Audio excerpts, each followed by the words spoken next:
ஆண்டவருடைய வார்த்தைக்குள்ளே நாம் கடந்து செல்வோம்.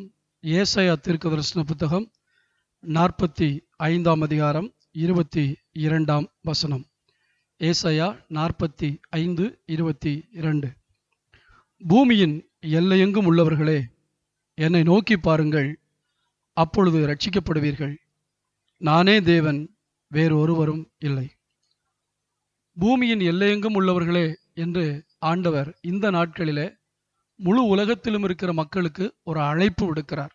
என்ன, நீங்க எல்லாரும் என்ன நோக்கி பார்த்தீங்கன்னா நீங்க ரட்சிக்கப்படுவீங்க. இந்த ரட்சிக்கப்படுதல் அப்படிங்கிற வார்த்தைக்கு 3 அர்த்தங்கள் உண்டு. பாவத்திலிருந்து ஒரு மனிதனை ஆண்டவர் காப்பாற்றுவது, ஆபத்திலிருந்து அவனை காப்பாற்றுவது, இக்கட்டிலிருந்து அவனை காப்பாற்றுவது.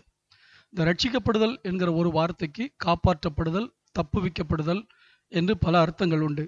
இந்த இடத்துல ஆண்டவர் சொல்லுகிறார், பூமி எங்கும் இருக்கிற எல்லா மக்களும் என்னை நோக்கி பார்ப்பீர்கள் என்றால் நீங்கள் காப்பாற்றப்படுவீர்கள், நீங்கள் தப்புவிக்கப்படுவீர்கள், நீங்கள் விடுவிக்கப்படுவீர்கள் என்று ஆண்டவர் சொல்லுகிறார்.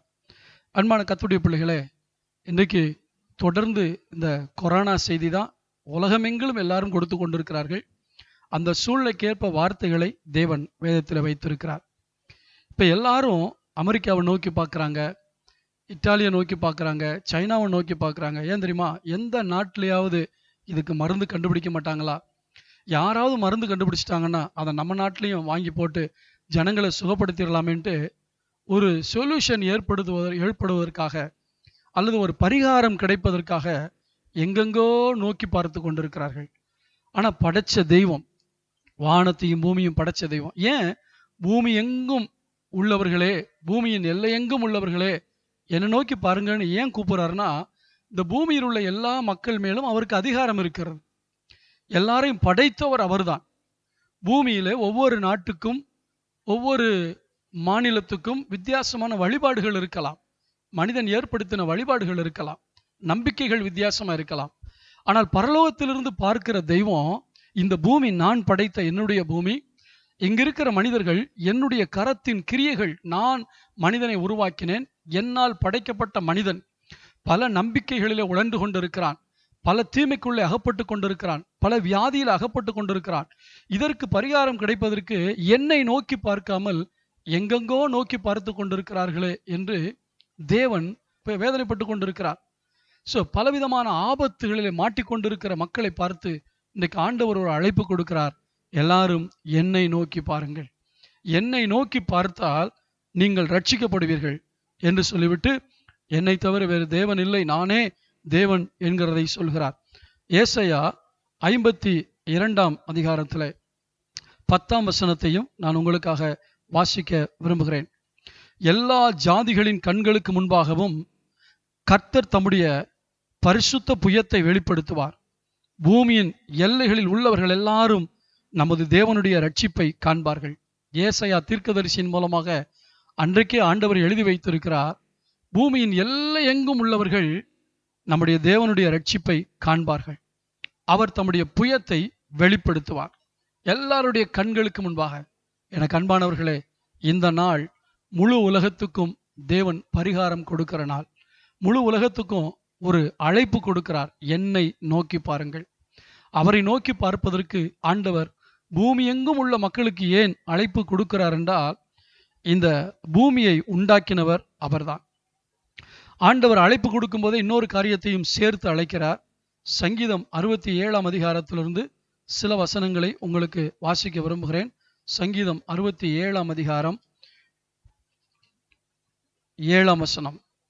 தேவன் எங்களை ஆசீர்வதிப்பார், பூமியின் எல்லைகளெல்லாம் அவருக்கு பயந்திருக்கும். ஒரு காரியம், நீங்கள் இப்பொழுது பார்த்து பயந்து கொண்டிருக்கிற இந்த வியாதிக்கு பயப்படுவதை விட உங்களை உண்டாக்கின கர்த்தருக்கு பயப்பட்டீர்கள் என்றால் உங்களுக்கு சுகம் கிடைக்கும். பயம் என்றால் என்ன தெரியுமா? தீமையை விட்டு விலகுவதே கர்த்தருக்கு பயப்படுகிற பயம். இதை பார்த்து கொண்டிருக்கிற ஒவ்வொருவரும் யூடியூப் மூலமாக இதை பார்த்து கொண்டிருக்கிற ஒவ்வொருவரும் நாம் நம்முடைய வாழ்க்கையில என்ன தீமை செய்து கொண்டிருக்கிறோம், நம்மை படைத்த தெய்வத்துக்கு விரோதமாக என்ன பாவம் செய்து கொண்டிருக்கிறோம், அதையெல்லாம் விட்டு விலகுவோம். அதுதான் கடவுளுக்கு பயப்படுகிற பயம். பூமி எங்கும் உள்ளவர்கள் தேவனுக்கு பயப்படுகிற பயம் வரும் பொழுது அவர்கள் எல்லாருக்கும் சுகத்தை கொடுப்பார் என்று சொல்லப்பட்டிருக்கிறது. 72ஆம் சங்கீதம் 8ஆம் வசனத்தை உங்களுக்காக நான் வாசிக்க விரும்புகிறேன். ஒரு சமுத்திரம் தொடங்கி மறு சமுத்திரம் வரைக்கும், நதி தொடங்கி பூமியின் எல்லை வரைக்கும் அவர் அரசாளுவார். ஆம், இந்த சங்கீத புத்தகங்களிலே அநேக இடங்களிலே கர்த்தர் அரசாளுகிறார், கர்த்தர் ராஜரிகம் பண்ணுகிறார் என்றெல்லாம் போட்டிருக்கிறது. நம்முடைய இந்தியாவை ஆள்வதற்கு ஒரு பிரதமர் இருக்கிறார், அடுத்த நாட்டை போய் அவர் ஆள முடியாது. அமெரிக்காவை ஆள்வதற்கு ஒரு பிரதமர் இருக்கிறார், ஒரு ஜனாதிபதி இருக்கிறார், அடுத்த நாட்டின் மேல் அவர் போய் ஆளுகை செய்ய முடியாது. ஒவ்வொரு நாட்டுக்கும் ஒவ்வொரு அரசர்கள் இருக்கிறார்கள், ஒவ்வொரு பிரதம மந்திரி இருக்கிறார்கள், ஒவ்வொரு ஜனாதிபதி இருக்கிறார்கள். ஆனால் ஆண்டவர் சொல்கிறார், பூமி உருண்டையை நீங்கள் பாருங்கள், ஒரு சமுத்திரம் தொடங்கி அடுத்த சமுத்திரம் வரைக்கும் ஆண்டவர் அரசாளுகிறார். ஏன் தெரியுமா? பூமி அவருடையது. நீங்கள் ஆதி ஆகமத்திலிருந்து வெளிப்படுத்தின விசேஷம் வரைக்கும் பார்க்கும்போது வானத்தையும் பூமியையும் படைத்த தேவன், வானமும் பூமியும் அவருடையது. ஆதியாகமம் 1:1 சொல்லுகிறது, ஆதியிலே தேவன் வானத்தையும் பூமியையும் சிருஷ்டித்தார். இது இயற்கையாக உருவாகவில்லை. பிக் பேங் தியரி, இன்றைக்கு எல்லாரும் அதை நம்புகிறார்கள். ஒரு சத்தம் வந்தது, அந்த சத்தம் ஒரு பெரிய வெடிப்பு, அதிலிருந்து பல துகள்கள் தோன்றி தோன்றி மாறி மாறி இப்படியெல்லாம் ஜீவன்கள் வந்தது என்று ஒரு சத்தம் வந்தது என்று ஒத்துக்கொள்கிறீர்களே, அந்த சத்தம் என்ன தெரியுமா? சர்வ வல்லமையுள்ள தேவனாகிய எல் ஷடாய் சொன்னார், உண்டாக கடவது என்று. அந்த வார்த்தையின் சத்தம் தான் சகலத்தையும் பிறப்பித்தது. பிறப்பித்தவர் சொல்லுகிறார், நான் படைத்தேன், என் கரங்கள் வானத்தை விரித்தது என்று சொல்லுகிறார். நான் பூமியை படைத்தேன் என்று சொல்லுகிறார். வானமும் பூமியும் என்னுடையது என்று சொல்லுகிறார். ஆபிரகாம் சொல்லும் பொழுது வானத்தையும் பூமியும் உடைய கர்த்தர் என்று சொல்லுகிறார். அன்பானவர்களே, இந்த பூமியிலே வாழ்கிற நீங்கள் தெரிந்தோ தெரியாமலோ பாவம் செய்திருக்கலாம். ஆனால் இந்த பூமிக்கு சொந்தக்காரர் சொல்லுகிறார், நீ மனம் திரும்பினால் இந்த பூமியில சுகமாக உன்னை என்னால் வாழ வைக்க முடியும். உன்னுடைய பாவம் இந்த பூமிக்கு சாபத்தை கொண்டு வந்து விட்டது. உன்னுடைய பாவம் இந்த பூமியிலே பிரச்சனைகளை கொண்டு வந்து விட்டது. மனிதனை ஆண்டவர் படைக்கும் பொழுது செம்மையானவனாக படைத்தார் என்று சொல்லப்பட்டிருக்கிறது. இதோ தேவன் மனுஷனை செம்மையானவனாகவே படைத்தார். அவர்களோ அநேக உபாய தந்திரங்களை தேடிக்கொண்டார்கள் என்று சொல்லப்பட்டிருக்கிறது. அவனை எப்படி கெடுக்கலாம், இவனை எப்படி கெடுக்கலாம், எப்படி முன்னேறலாம், குறுக்கு வழியில் எப்படி வரலாம், உபாய தந்திரங்களை மனிதன் தேடி இந்த பூமியை கெடுத்து கொண்டிருக்கிறான். வாகனங்களின் மூலமாய் வருகிற புகையின் மூலமாக இயற்கையை கெடுத்து கொண்டிருக்கிறான். கீழே தண்ணீரை எடுத்து, அதில் மட்டுமல்ல அதிலிருந்து பல வாயுக்களை எடுத்து பூமியை கெடுத்து கொண்டிருக்கிறான். இந்த பூமியிலிருந்து எடுக்கிற ஆயில் மூலமாக வெளிவருகிற காற்று வானத்தை கெடுத்து கொண்டிருக்கிறது. மனிதன் பூமியில பல காரியங்களை எடுக்க வேண்டும் என்று பூமியை கெடுத்து கொண்டிருக்கிறான். இதற்கு சொந்தக்காரர் சும்மா விட மாட்டார். இதை பார்த்து கொண்டிருக்கிற உங்களுக்கு ஒரு சொந்த வீடு இருக்கலாம். பக்கத்து வீட்டுக்காரன் வந்து உங்கள் வீட்டுக்கு அடியில் இருக்கிற பூமியிலே தண்ணீரை அவன் உறிஞ்சி எடுப்பான் என்றால் நீங்கள் சும்மா இருக்க முடியுமா? உங்கள் மொட்டை மாடியில மேலே சும்மா தானே இருக்கிறது என்று அவன் ஒரு ரூஃப் போட்டால் நீங்கள் சும்மா இருப்பீர்களா? உங்கள் இடத்தில் வேறு ஒருவன் வந்து அதை கெடுக்கும் போதோ அல்லது அனுபவிக்கும் பொழுதோ உங்களுக்கு கோபம் வரும், சண்டை போடுவீர்கள், ஏன் நீங்கள் நீதிமன்றத்துக்கு கூட போவீர்கள். ஆண்டவர் பார்க்கிறார், இந்த பூமி நான் படைத்தது. இந்த பூமியில மனிதன் நன்றாக வாழ வேண்டும் என்பதற்கு தான் இயற்கையை கொடுத்தேன், நல்ல சுவாச காற்றை கொடுத்தேன், நல்ல ஒளியை கொடுத்தேன், நல்ல வெளிச்சத்தை கொடுத்தேன், எல்லாவற்றையும் கொடுத்து இந்த பூமியில சுகமாய் வாழுங்கள் என்று நான் சொன்னேன். ஆனால் மனிதனுடைய பாவம் இன்றைக்கு பூமியை கெடுத்து கொண்டிருக்கிறது.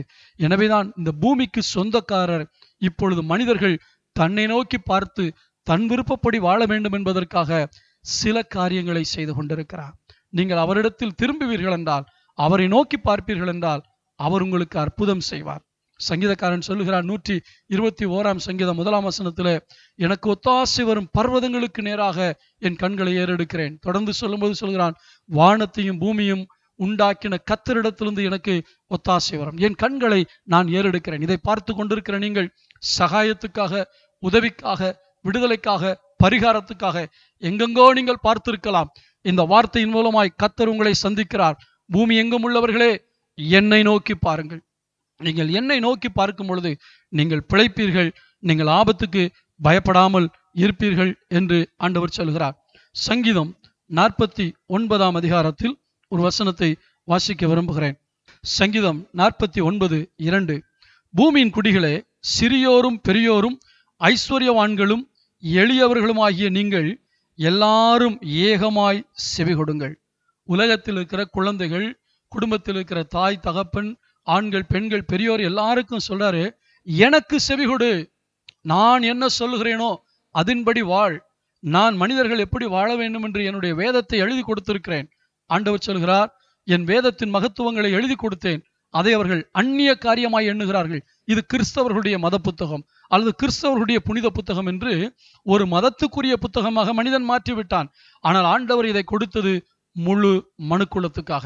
அவருடைய வார்த்தையை கேட்டு அவருடைய சொற்படி நாம் செய்யும் பொழுது இந்த பூமி சுகித்திருக்கும். இந்த பூமியிலே நாம் நன்றாக வாழ முடியும். எனவேதான் இந்த பூமிக்கு சொந்தக்காரர் சொல்லுகிறார், என்னை நோக்கி பாருங்கள் என்று. இன்றைக்கு நம்ம எல்லாருக்கும் இரத்தத்தை டெஸ்ட் பண்ணி பார்ப்போம்னா ஓ பாசிட்டிவ், இப்படி இப்படியெல்லாம் பல குரூப் இருக்கு. ஆனால் பைபிளில் சொல்லப்பட்டிருக்கு, அப்போஸ்தலர் 17 அதிகாரம் 27 வசனத்தில் 26 வசனத்தில் உங்களுக்கு ஒரு காரியத்தை சொல்ல விரும்புகிறேன். மனுஷ ஜாதியான சகல ஜனங்களையும் அவர் ஒரே இரத்தத்தினாலே தோன்ற பண்ணி பூமியின் மீதெங்கும் குடியிருக்க செய்து முன் தீர்மானிக்கப்பட்ட காலங்களையும் அவர்கள் குடியிருப்பின் எல்லைகளையும் குறித்திருக்கிறார். நான் இந்தியன், நான் அமெரிக்கன், நான் ஆஸ்திரேலியன், நான் நார்வேஜியன் என்றெல்லாம் மனிதர்கள் தங்களுடைய நாட்டோடு தங்களை இணைத்து கொண்டு நான் இந்த தேசத்தான் என்று சொல்லுகிறார்கள்.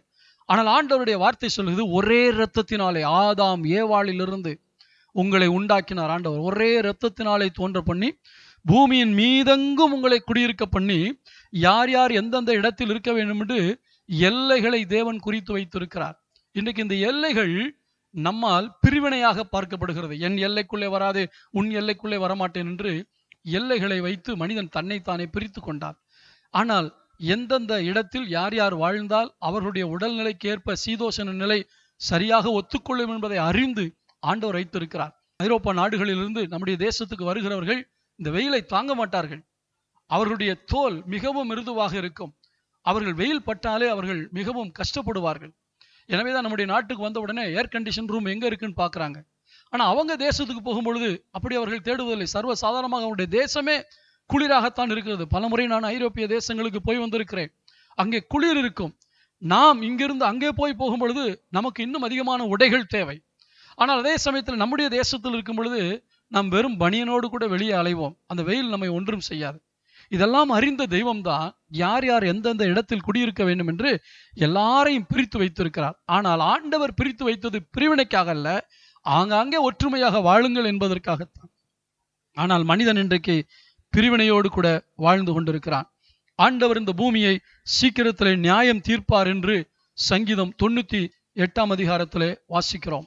நான் அந்த வசனத்தை உங்களுக்காக வாசிக்க விரும்புகிறேன். 98 அதிகாரம் 9 வசனம். அவர் பூமியை நியாயம் தீர்க்க வருகிறார், பூலோகத்தை நீதியோடும் ஜனங்களை நிதானத்தோடும் நியாயம் தீர்ப்பார். பூமியை படைத்த தெய்வம் பூமியை நியாயம் தீர்க்க வருகிறார். பூமி என்றால் பூமியில் உள்ள மக்களை. அதனாலதான் சொல்றாரு, ஒரு நாள் நியாய தீர்ப்பு நாள் இருக்கு. இந்த பூமியில நீ வாழும் பொழுது எப்படி வாழ்ந்தாயோ அதற்கேற்ற பலனை உனக்கு கொடுப்பேன். நீ என்னுடைய வார்த்தையை கேட்டு என்னுடைய வார்த்தையின்படி நன்மை செய்திருப்பாயானால் உனக்கு என்னோடு கூட வாழ்வதற்குரிய சந்தர்ப்பம் கிடைக்கும். நீ பாவம் செய்திருப்பாயானால் இந்த பாவம் உன்னை நரகத்துக்கு கொண்டு போய்விடும் என்று இந்த பூமியில் உள்ள மனிதர்களை நியாயம் தீர்க்க வருகிறார். எதை வைத்து நியாயம் தீர்ப்பார்? சகல எண்ணங்களையும் சகல யோசனைகளையும் நியாயம் தீர்ப்பார். மனுஷர் பேசும் வீணான வார்த்தைகளை நியாயம் தீர்ப்பார். அவனவன் சரீரத்தில் செய்த நன்மைக்காவது தீமைக்காவது தக்க பலனை அடையும்படி நியாயம் தீர்ப்பார். அது மாத்திரமல்ல, நீங்க சொல்லலாம், நான் யாருக்கு எந்த தீங்கு செஞ்சதில்லை, காக்கா எறும்புக்கு கூட எந்த துரோகமும் செஞ்சதில்லை அப்படின்னு சொல்லலாம். நான் நல்லவன் சொல்லலாம். பைபிள்ல போட்டிருக்கு, அவர் சன்மார்க்கனையும் துன்மார்க்கனையும் நியாயம் தீர்ப்பார் என்று. இதை பார்த்து கொண்டிருக்கிற நீங்கள் ஆண்டவரிடத்தில் மனம் திரும்பி வானத்தையும் பூமியை உண்டாக்கின சர்வ வல்லமையுள்ள தேவனே, இன்னைக்கு பூமி எங்கும் ஆபத்து நிறைந்திருக்கிறது, பூமி எங்கும் அழுகைகள் நிறைந்திருக்கிறது, பூமி எங்கும் ஓலங்கள் நிறைந்திருக்கிறது, பூமி எங்கும் பொருளாதார வீழ்ச்சி நிறைந்திருக்கிறது. ஒரே வழி, இந்த பூமியை உண்டாக்கின இந்த வானத்தை உண்டாக்கின உம்மை நோக்கி பார்ப்பதுதான் என்று நீங்கள் வருவீர்கள் என்றால் ஆண்டவர் உங்களுடைய வாழ்க்கையில அற்புதங்களை செய்வார். சங்கீதம் 115 அதிகாரத்திலே ஒரு வசனத்தை வாசிக்க விரும்புகிறேன். இந்த வசனங்களை எல்லாம் பார்க்கும் பொழுது உங்களுக்கு ஆச்சரியமாக இருக்கும். பைபிள்ல இப்படிலாம் இருக்கான்னா இதுதான் உண்மை. ஆண்டவர் எல்லாவற்றுக்கும் காரணத்தை வைத்திருக்கிறார். 115 அதிகாரம் 15, 16 வானத்தையும் பூமியும் படைத்த கர்த்தராலே நீங்கள் ஆசீர்வதிக்கப்பட்டவர்கள். வானங்கள் கர்த்தருடையவைகள், பூமியையோ மனுபுத்திரருக்கு கொடுத்தார். மனுஷன் உண்டாக்கின பூமி அல்ல, மனிதன் வாழ்வதற்கு பூமியை மனிதனுக்காக கொடுத்திருக்கிறார். ஆனால் இன்றைக்கு மனிதன் சந்திரனிலே கால் வைக்க விரும்புகிறான், செவ்வாய் கிரகத்தில் கால் வைக்க விரும்புகிறான். சமீபத்தில் எனக்கு வாட்ஸ்அப்பில் ஒரு காரியத்தை பார்த்தேன். செவ்வாய் கிரகத்தில் கால் வைப்பேன் என்று சொன்னவனே எங்கே, உன்னால் வீட்டை விட்டு கூட வெளியே கால் வைக்க முடியவில்லையே என்று விளையாட்டாக ஒன்று போட்டிருக்கிறார்கள். நீ எங்க செவ்வாய் கிரகத்தில் போய் கால் வைக்க போற, உன் வீட்டை விட்டு உன்னால வெளியே கால் வைக்க முடியலையேன்னு அவர்கள் மிக நக்கலா கேட்டிருக்காங்க, அல்லது பகடியா கேட்டிருக்காங்க, கேலியா கிண்டலா கேட்டிருக்காங்க. ஆண்டவருடைய வசனம் சொல்லுது, பூமியில நீ நல்லா வாழணும்னு கர்த்தர் உனக்கு பூமியை கொடுத்துருக்கார். இந்த பூமி அவருடையது. இந்த பூமியை கெடுக்காதீங்க. இந்த பூமியில வாழ்கிற நாம் இந்த பூமியில நன்றாய் வாழ வேண்டுமானால் அவரை நோக்கி பார்க்க வேண்டும். சில காரியங்களை நான் உங்களுக்கு அவரை நோக்கி பார்க்கும் பொழுது என்ன நடக்குங்கிறத மட்டும் நான் உங்களுக்காய் சொல்லி நான் ஜெபிக்க விரும்புகிறேன். சங்கீதம் 34 அதிகாரம். 34 அதிகாரத்துல தாவீது பாடின சங்கீதம். அவனுடைய இந்த பாடலுடைய பின்னணி என்னவென்றால், சவுல் என்கிற ராஜா இவனை கொல்லுவதற்காக துரத்தி கொண்டிருக்கிறான். அந்த நேரத்தில் பல இடங்களில் போய் ஓடி ஒளிந்தான். அப்படி ஒரு ராஜாவிடத்தில் போய், அபிமெலேக்கு என்று சொல்லக்கூடிய ஒரு ராஜாவிடத்தில் போய் ஒளிந்த போது அவர்கள் சொன்னார்கள், இந்த தாவீதுக்கு ஏன் அடைக்கலம் கொடுக்கிறாய்? இவன் தானே கோலியாத்தை கொன்று தன்னுடைய தேசத்தில் பிரசித்தி பெற்றான் என்று அவனை குறித்து சொன்ன உடனே, எங்க நம்ம மாட்டிக்கிருவோமோன்னு சொல்லி அந்த இடத்துல பைத்தியம் பிடித்தவன் போல வேஷமிடுகிறான் தாவீது. வாயிலை நுரை தள்ளி அவன் பைத்தியத்தை போல நடந்து கொண்ட உடனே அந்த ராஜா அவனை விரட்டி விடுகிறான். என்கிட்ட பைத்தியம் இல்லைன்னா இவனை கொண்டு வந்தீங்கன்ட்டு. அப்படி வேஷம் மாறின போது அவனால் துரத்தி விடப்படுகையில் பாடின சங்கீதம். செத்தோம் பொழைச்சோன்னு சொல்லக்கூடிய நேரம், இன்னும் கொஞ்சம் விட்டா நம்மளை காலி பண்ணிடுவாங்க, நம்மளை அழிச்சிடுவாங்கன்னு சொல்லக்கூடிய அந்த நேரத்துல என்ன சொல்றான், நான் கர்த்தரை எக்காலத்திலும் ஸ்தோத்தரிப்பேன், நான் கர்த்தரை எக்காலத்திலும் ஸ்தோத்தரிப்பேன், அவர் துதி எப்பொழுதும் என் வாயில் இருக்கும். ஒரு இடத்துல தப்பிச்சா போதுன்ட்டு ஓடும்போது அவன் என்ன சொல்லிட்டு ஓடுவான்? உலக மனுஷன் ஐயோ நல்ல வேளை தப்பிச்சேன்பான்னு தான் சொல்லுவான். ஆனா இவன் சொல்லுகிறான், என்னை தப்புவித்தவர் கர்த்தர், இந்த இக்கட்டிலிருந்து கர்த்தர் தான் என்னை வெளியே கொண்டு வந்தார் என்று அறிந்து கர்த்தரை நான் எக்காலத்திலும் ஸ்தோத்தரிப்பேன் என்று சொல்லுகிறான். 5ஆம் வசனத்தை உங்களுக்காய் வாசிக்க விரும்புகிறேன். அவர்கள் அவரை நோக்கி பார்த்து பிரகாசம் அடைந்தார்கள், அவர்கள் முகங்கள் வெட்கப்படவில்லை. அவரை நோக்கி பார்த்தவர்கள் வெட்கப்பட மாட்டார்கள். தெய்வ பிள்ளைகளே, இன்னைக்கு ஆண்டவர் ஒரு அழைப்பு கொடுக்கிறார். நீங்கள் எவ்வளவு இக்கட்டில் இருந்தாலும் சரி, ஆண்டவரை நோக்கி பார்த்தீங்கன்னா உங்க முகத்தில் இருக்க பயம், உங்க முகத்தில் இருக்க திகில், உங்க முகத்தில் இருக்கிறதான நடுக்கம் எல்லாவற்றையும் கர்த்தர் மாற்றி ஒரு பிரகாசத்தை கொடுப்பார். ஒரு எலெக்ஷன்ல நின்ன ஒரு ஆளு ரிசல்ட் வரும்போது அதிகமான ஓட்டு வித்தியாசத்தில் ஜெயிச்சிட்டாருன்னு சொல்லும் போது அவருடைய முகத்தில் எவ்வளவு பிரகாசம் இருக்கும். நான் கொஞ்சம் மார்க்கு தான் வாங்குவனோன்னு சந்தேகப்பட்டுக்கிட்டு இருந்த ஒரு தம்பி, நீ பாஸ் பண்ணிட்டப்பா, ஃபர்ஸ்ட் கிளாஸ்ல பாஸ் பண்ணிட்டேன்னு சொல்லும் போது அவன் முகத்தில் எவ்வளவு பிரகாசம் இருக்கும். இதே போலதான் ஆண்டவர் சொல்கிறார், உன்னுடைய வாழ்க்கையில பல துன்பங்கள் இருக்கலாம், பல துயரங்கள் இருக்கலாம், பல வேதனைகள் இருக்கலாம். உன் முகத்தை பார்க்கும் பொழுதே மற்றவர்கள் ஏன் இவ்வளவு வேதனையோடு இருக்கிறீர்கள், உங்களுக்கு என்ன நடந்துச்சுன்னு கேட்கக்கூடிய நிலைமையில இருக்கலாம். ஆனா அப்படிப்பட்ட சூழ்நிலையில நீங்க ஆண்டவரை நோக்கி பார்க்கும் பொழுது என்ன நடக்கும் தெரியுமா? உங்க முகம் பிரகாசமாய் மாறும். ஒரு பெரிய அற்புதம் நடந்தது போல, ஒரு பெரிய அதிசயம் நடந்தது போல உங்களுடைய முகம் பிரகாசம் அடைய ஆரம்பிக்கும். அவன் சொல்லுகிறான், நான் கர்த்தரை தேடினேன். 34ஆம் அதிகாரம் சங்கீதம் 34:4 சொல்லுகிறான், நான் கர்த்தரை தேடினேன். ஆம், அபிமெலேக்குக்கு முன்பாக வேஷம் மாறின போது, அவன் வாயிலை நுரை தள்ளி கொண்டிருக்கும் பொழுது அவனுடைய உள்ளம் ஆண்டவரை நோக்கி கூப்பிட ஆரம்பித்தது. இதோடு என்னுடைய வாழ்க்கை முடிந்து விடுமோ என்று சொல்லக்கூடிய சூழ்நிலை, நான் தப்பிக்க முடியுமா என்று சொல்லக்கூடிய சூழ்நிலை, அந்த சூழ்நிலையிலே அவனுடைய இருதயம் கர்த்தரை தேடினது. அன்பானவர்களே, இன்றைக்கு இதை பார்த்து கொண்டிருக்கிற நீங்கள் வாழ்க்கையில எது வந்தாலும் முதல்ல யாரை தேடணும் தெரியுமா? ஆண்டவரை தேடணும். வேதத்தில் சொல்லப்பட்டிருக்கிறது, ஆண்டவரை தேட வேண்டும் என்று.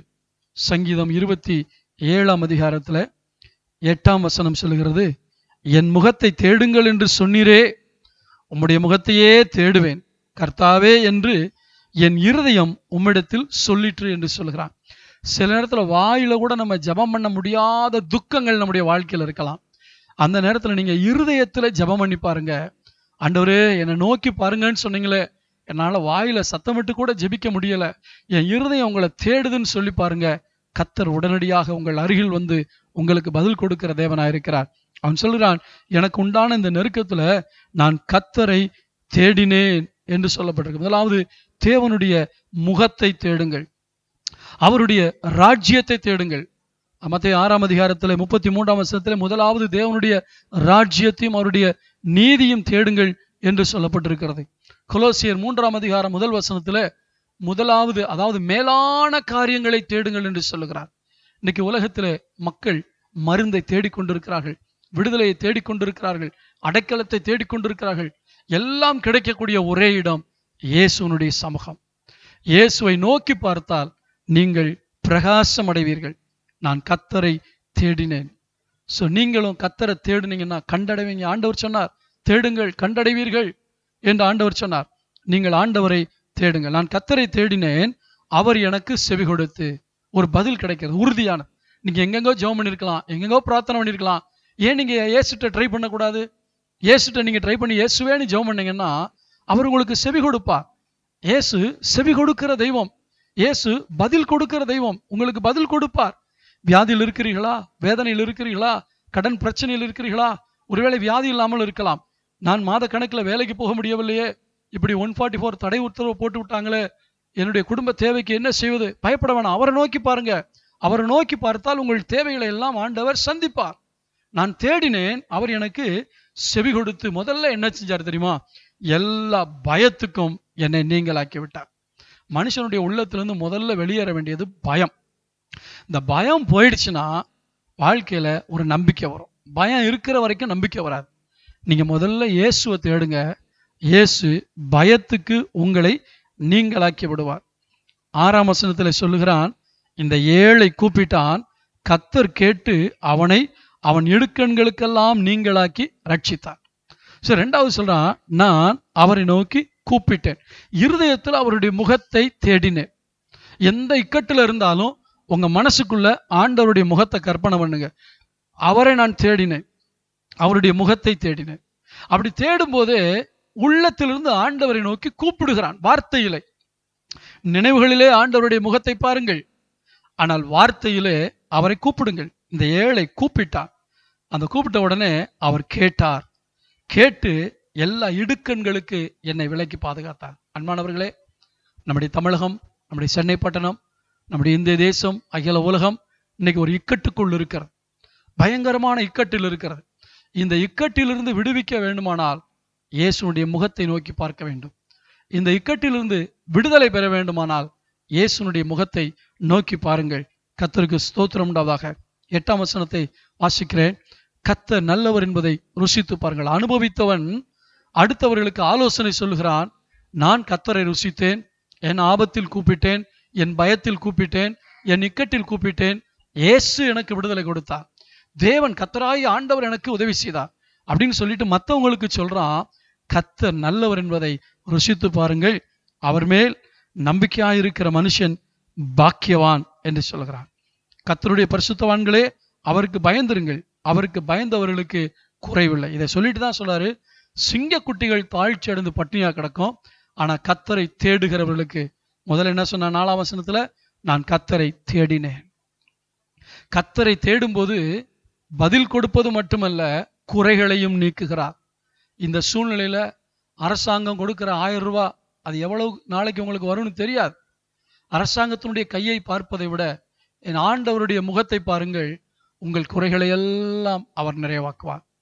அங்கே சொல்லுகிறார், சிங்க குட்டிகள் தாழ்ச்சி அடைந்து பட்டினியா கிடக்கும், கர்த்தரை தேடுகிறவர்களுக்கோ ஒரு நன்மையும் குறைவுபடாது. ஆம், அவருடைய முகத்தை நோக்கி பார்க்கும் பொழுது, நான் ஆரம்பத்தில் சொன்னேன் அல்லவா, பூமி எங்கும் உள்ளவர்களே என்னை நோக்கி பாருங்கள், அப்பொழுது நீங்கள் பிழைப்பீர்கள் என்று இன்னும் சில வசனங்களிலே எழுதப்பட்டிருக்கு. அவரை நோக்கி பார்க்கும் பொழுது நாம் பிழைப்போம் என்றும் சொல்லப்பட்டிருக்கு. தாவீது ஆபத்தில் ஆண்டவரை நோக்கி பார்த்தான், ஆண்டவர் அவனை பிழைக்க வைத்தார். பயத்துக்கு நீங்களாக்கினார், இக்கட்டுகளுக்கு நீங்களாக்கினார், அவனுடைய தேவைகளை சந்தித்தார். இதை பார்த்து கொண்டிருக்கிற உங்களுடைய வாழ்க்கையில முடிவாக ஒன்றை சொல்ல விரும்புகிறேன். தேவன் உங்களை நோக்கி பார்த்து கொண்டிருக்கிறார். உங்களுடைய பிரச்சனை அவருக்கு தெரியும், உங்களுடைய வியாதி அவருக்கு தெரியும், உங்களுடைய போராட்டம் அவருக்கு தெரியும். என் பிள்ளை என் முகத்தை பார்க்காதா, என்னை நோக்கி பார்த்தா நான் உதவி செய்வேனே என்று காத்திருக்கிறார். ஒருவேளை நீங்க கேட்கலாம், கேட்டா தான் தருவாரா, கேட்காட்டி தரமாட்டாரான்னு யோசிக்கலாம். அண்டா கவனிங்கள், பலரும் பல நம்பிக்கையில் இருக்கிறோம். நீங்க கேட்காமலே ஆண்டவர் கொடுத்தா யாரு செஞ்சான்னு உங்களுக்கு தெரியாது. 10 பேர் போறாங்க, ஹலோ அப்படின்னா 10 பேரும் திரும்பி பார்ப்பாங்க. அது நடுவுல ஒருத்தர் குமார்னு போய்கிட்டு இருந்தாருன்னா ஹலோ குமார்னு சொன்னா குமார் மட்டும் திரும்பி பார்ப்பார். அது போலதான் ஆண்டவர் தயாரா இருக்காரு. நீங்க கடவுளே கடவுளே கடவுளேன்னு பொதுவா கூப்பிட்டீங்கன்னா உங்க உள்ளத்துல எதையோ நினைச்சிட்டு இருப்பீங்க. ஆண்டவர் சொல்றாரு, என் நாமத்தில் எதை கேட்டாலும். அதனால சொல்றாரு, என் முகத்தை நோக்கி பாரு, என்னை நோக்கி கூப்பிடு, என்னை தேடு, நான் என்ன செய்வேன், உன்னை விடுவிப்பேன், உன்னை காப்பாற்றுவேன், உன்னை தப்புவிப்பேன், உன்னுடைய இக்கட்டிலிருந்து உன்னை ரட்சிப்பேன், உன்னுடைய பயத்திலிருந்து உன்னை ரட்சிப்பேன், உன் தேவைகள் எல்லாம் உனக்கு கொடுக்கப்படும். சிங்கம் காட்டுக்கு ராஜா. அந்த சிங்கத்தினுடைய குட்டி பட்டினி கிடக்காது. ஒருவேளை மழைகளே இல்லாம பஞ்சம் வந்து எல்லா மிருகங்களும் பட்டினி கிடந்து செத்துருச்சுன்னா இந்த சிங்கத்துக்கு சிங்க குட்டிகளுக்கு சாப்பாடு கிடைக்காம போகலாம். ஆண்டவர் சொன்னாரு, சிங்க குட்டிகள் கூட பட்டினி கிடக்கலாம், ஆனா என்ன தேடுறவங்களுக்கு ஒரு நாளும் ஒரு குறைவும் வராதுன்னு சொல்றாரு. முடிவாக சொல்லுகிறேன், அந்த இயேசுவை நோக்கி பாருங்கள், அப்பொழுது நீங்கள் பிழைப்பீர்கள், சாக மாட்டீர்கள், வியாதியிலே அழிந்து போக மாட்டீர்கள், நீங்கள் பிழைப்பீர்கள். இந்த இயேசு உங்களை பார்த்து கொண்டே இருக்கிறார். ஜெபிப்போமா? சர்வ வல்லமையுள்ள தேவனே, மகத்துவமுள்ள பிதாவே, இதோ என்னை நோக்கி பாருங்கள், அப்பொழுது பிழைப்பீர்கள் என்று பூமியின் எல்லையெங்கும் உள்ளவர்களுக்கு சொன்னீர். ஏனென்றால் பூமியை படைத்தவர் நீர். ஒரே இரத்தத்தால் மனிதனை தோன்ற பண்ணி பூமியின் எல்லைகளிலெல்லாம் அவனை குடியிருக்கும்படி அவர்களுக்கு இடங்களை ஒதுக்கி கொடுத்தவர் நீர்.